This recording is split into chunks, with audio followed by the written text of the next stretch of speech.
तो मेरी जान कांगवा के ट्रेलर में क्या आपने ये नोटिस किया, यहाँ पर ये जो लड़का पेंटिंग बना रहा है आखिर इसका मतलब क्या है और सूर्या के हाथों में इस नंबर का क्या मतलब है, और लास्ट में ये जो मिस्टीरियस पर्सन कौन है, इसके साथ ये भी जानेंगे कि क्या सूर्या की तरह अपने लॉर्ड बॉबी का भी डबल रोल होगा। तो थोड़ा सब्र करे मेरी जान, इस 1.5 मिनट के ट्रेलर के अंदर मैंने 14 ऐसी हिडन डिटेल्स ढूंढ निकाली, आपका दिमाग चकरा जाएगा। वैसे तो कांगवा मेकर से उम्मीद नहीं थी कि इतना छोटा ट्रेलर, वेल जो भी है इसी से काम चलाते हैं। डिटेल्स नंबर 1, यहाँ पर एक लड़का मिसिंग दिखाया जाता है। अगर आप नोटिस करेंगे तो उसका नाम जेट्टा होता है। वैसे तो इस शॉर्ट्स में नॉर्मली देखने से कुछ नहीं पता चलता, बट जब मैंने थोड़ा और जोर डाला तो मुझे समझ में आया कि एग्जैक्टली यहाँ पर क्या चल रहा है। दरअसल यहाँ पर इस मिसिंग लड़के की लोकेशन चेक किया जा रहा है और यहाँ पर नोटिस करेंगे तो उसके ब्रेन को एनालिसिस किया जा रहा है और साइड बाय साइड चेक करेंगे तो यहाँ पर पास्ट की चीजें देखने को मिलती है, जैसे कांगवा के टाइम की। तो आई थिंक कांगवा के प्रेजेंट टाइम की स्टोरी इस लड़के के इर्द गिर्द घूमने वाली है। कुछ तो खास बात है इस लड़के में जो इसके बारे में इतना रिसर्च किया जा रहा है, नहीं तो सिर्फ एक लड़कियों को लेकर इतना तामझाम इम्पॉसिबल है भाई। अब इस सीन में ये लड़का एक पेंटिंग बनाता हुआ दिखता है, ये वही लड़का है जिसे लोग खोज रहे होते हैं। तो लड़के की पेंटिंग को नोटिस करेंगे तो ये कांगवा के जमाने की तस्वीर बनाता है। ये रहा अधिरन और ये रहा कांगवा, और ये पूरा सीन एक जहाज का होता है। तो मेरी जान, हमने कांगवा के ट्रेलर में नोटिस किया था कि अधिरन एक जहाज पर कांगवा को बांधा होता है और वहीं पर एक शॉट देखने को मिलता है कि कांगवा शार्क से एक लड़की को बचाता है। वो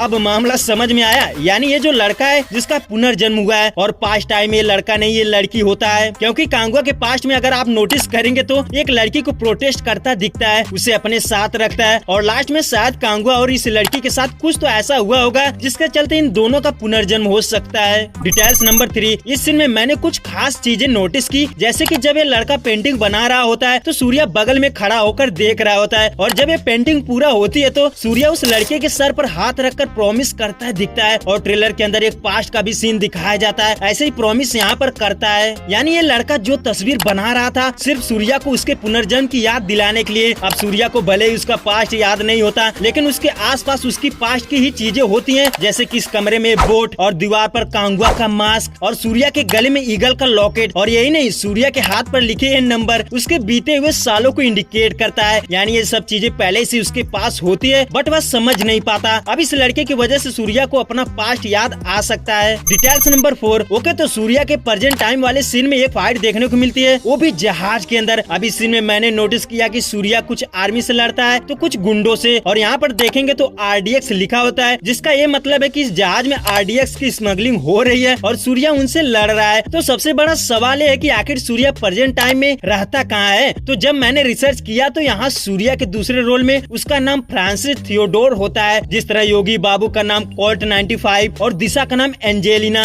यानी इस नाम से अंदाजा लगा सकते हैं कि सूर्या का पुनर्जन्म फ्रांस में ही होने वाला है और ये फाइट सीक्वेंस फ्रांस के अंदर ही हो सकता है, और जिनसे लड़ता है वो किसी तरह से तो इंडियन नहीं लगते। डिटेल्स नंबर 5, बट मेरा दिमाग तो तब घूम गया जब मैंने इस एरोप्लेन के ऊपर इंडियन फ्लैग को नोटिस किया। यानी भले ही सूर्या फ्रांस के अंदर फ्रांसिस गुंडे से लड़ रहा होता है, बट उसका कनेक्शन इंडिया से होता है, क्योंकि अगर रियलिटी देखा जाए तो कांगवा का पास्ट इंडिया के अंदर ही होता है। कुछ तो उसके साथ ऐसा हुआ है जो अपने पास्ट में नहीं कर पाया और उसी अधूरे काम के लिए शायद उसका पुनर्जन्म हुआ हो। डिटेल्स नंबर 6, ओके तो इस सीन में कांगवा के पीछे नोटिस करेंगे तो कुछ उठाकर लेकर आ रहे होते हैं, ये वही मगरमच्छ होता है जिसका कांगवा यहाँ पर शिकार करता है, जिससे साफ पता चलता है कि कांगवा कितना बहादुर है। डिटेल्स नंबर 7, अब जैसा कि मैंने नोटिस किया कि मेकर्स ने कांगवा के अंदर कलर ग्रेडिंग से विलन और हीरो को पार्ट को डिवाइड करा है। आई मीन सूर्या के साइड के जितने भी लोग हैं ब्लू कलर, तो अधिरन की साइड को रेड कलर। तो आप नोटिस करेंगे तो लास्ट शॉट्स में एक बंदा हंसता हुआ दिखता है जिसके गोल्ड कलर के दांत होते हैं। अगर कलर टोन को देखेंगे तो ब्लू कलर ग्रेडिंग दिखाया गया है, यानी ये जो बंदा दिख रहा है शायद कांगवा की साइड का हो सकता है। वहीं इससे पहले वाले ट्रेलर में भी मेकर्स ने कुछ इसी तरह का सस्पेंस क्रिएट किया था। यहाँ पर ये बंदा घोड़े पर आता है, कलर ग्रेडिंग नोटिस करेंगे तो रेड होता है। तो क्या ये कह सकते हैं ये जो घोड़े वाला मिस्टीरियस पर्सन है वो विलन की साइड का और सोने की दांत वाला हीरो की साइड का? कुछ भी हो सकता है यार। वेल जो भी है कांगवा के ट्रेलर ने मुझे अच्छा खासा इम्प्रेस किया। वहीं आपने क्या क्या नोटिस किया कमेंट करके जरूर